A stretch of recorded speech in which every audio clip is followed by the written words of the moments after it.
If I'm not pronouncing your last name correctly, you can. Okay. Good evening, everyone. My name is Christopher Gall, and I belong to the Novato Community Alliance, and I'm also a concerned Novato citizen. City staff in Urban 1 has recommended allowing the Hanna Ranch project despite the huge increase in carbon emissions likely from both the 300 in-commuting employees and from customers being drawn to new stores and the 116-room hotel. They maintain that there are no feasible mitigation measures to reduce this impact to a less than significant level. The city staff is simultaneously recommending foregoing housing mitigations for the new low-income workers to be brought in for the project. Staff in Urban 1 also maintain that the project benefits roughly $500,000 a year in estimated tax revenue outweigh the drawbacks. Firstly, if approved, this project will only increase the burden of auto faces meeting emissions as dictated by the state of California and the Sustainable Community Strategy. The main project benefit of increased revenue doesn't pass the common sense test. To believe the urban decay study that there is little or no impact to existing businesses, as was mentioned before, such as hotels, unless there's another study to the contrary that we're not aware of, you would have to believe that the 100-plus room nights that this new hotel would add to the existing inventory are currently being occupied in hotels outside Novato, which seems highly unlikely.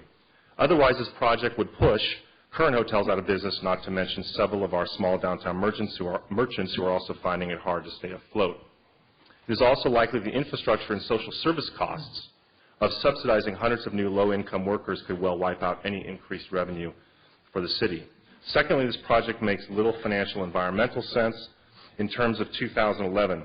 It made perfect sense in 1980.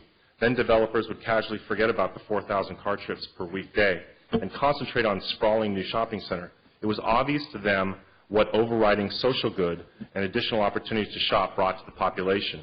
This social good is apparently still so valuable that our old council was willing to attest to it 3-2 until Madeline Kellner recused herself. With the election behind us, tonight becomes a test case, a test of whether our local government's previous mindset is to be continued or to be changed.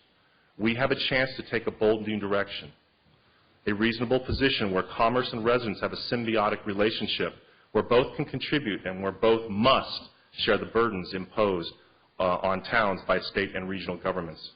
Council can stake out a reasonable middle ground here, which requires Hanna Ranch to pay for low-income housing that they will trigger either by building at the site or by dedicating another piece of property in Novato to this purpose.